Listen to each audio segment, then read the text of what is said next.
بسم اللہ الرحمن الرحیم۔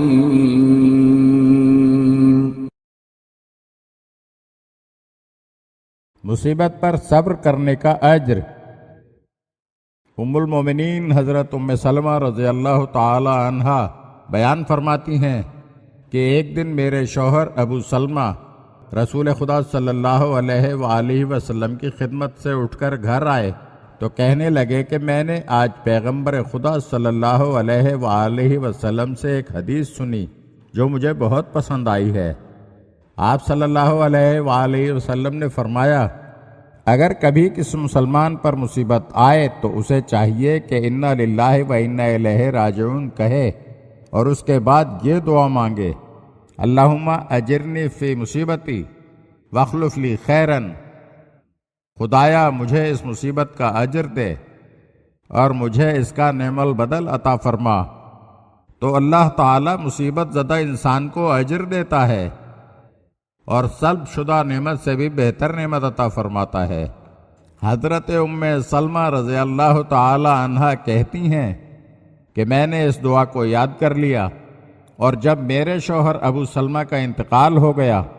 تو میں نے یہ دعا پڑھی، مگر میں اپنے دل میں سوچنے لگی کہ ابو سلمہ سے بہتر انسان مجھے کیسے مل سکتا ہے۔ میری عدت کے دن پورے ہوئے تو رسول خدا صلی اللہ علیہ وآلہ وسلم میرے غریب خانے پر تشریف لائے اور اندر آنے کی اجازت طلب کی۔ میں اس وقت ایک کھال کو رنگ رہی تھی۔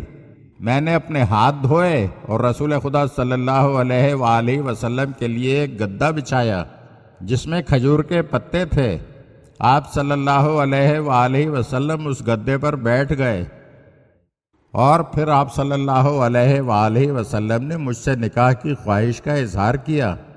تو میں نے عرض کیا، یا رسول اللہ، یہ ناممکن ہے کہ مجھے آپ کی جانب رغبت نہ ہو، لیکن میں غیور عورت ہوں، ڈرتی ہوں کہ مجھ سے کہیں کوئی ایسا فعل سرزد نہ ہو جائے جس کی وجہ سے اللہ مجھے عذاب دے، اور علاوہ ازیں میں بچوں والی ہوں اور بوڑھی بھی ہوں۔ تو حضور صلی اللہ علیہ وآلہ وسلم نے فرمایا، جہاں تک تمہارے بچوں کا تعلق ہے تو وہ میرے بچے ہیں، اور جہاں تک تمہارے بوڑھے ہونے کا تعلق ہے تو میں بھی جوان نہیں ہوں، میں بھی تمہاری طرح سے بوڑھا ہوں۔ پھر میں نے آپ صلی اللہ علیہ وآلہ وسلم سے نکاح پر رضامندی ظاہر کر دی، تو اس طرح سے خدا نے مجھے ابو سلمہ سے بہتر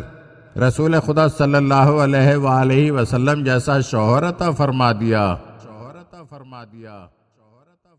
اگر آپ ہمارے چینل کی نئی ویڈیوز دیکھنا چاہتے ہیں تو ہمارے چینل کو سبسکرائب کریں اور گھنٹی کے بٹن کو دبائیے تاکہ ہر آنے والی ویڈیو آپ کو جلد موصول ہو سکے، اور ہاں، لائک اور شیئر ضرور کیجیے اور اپنے قیمتی کمنٹ سے ہمیں آگاہ کیجیے۔ شکریہ۔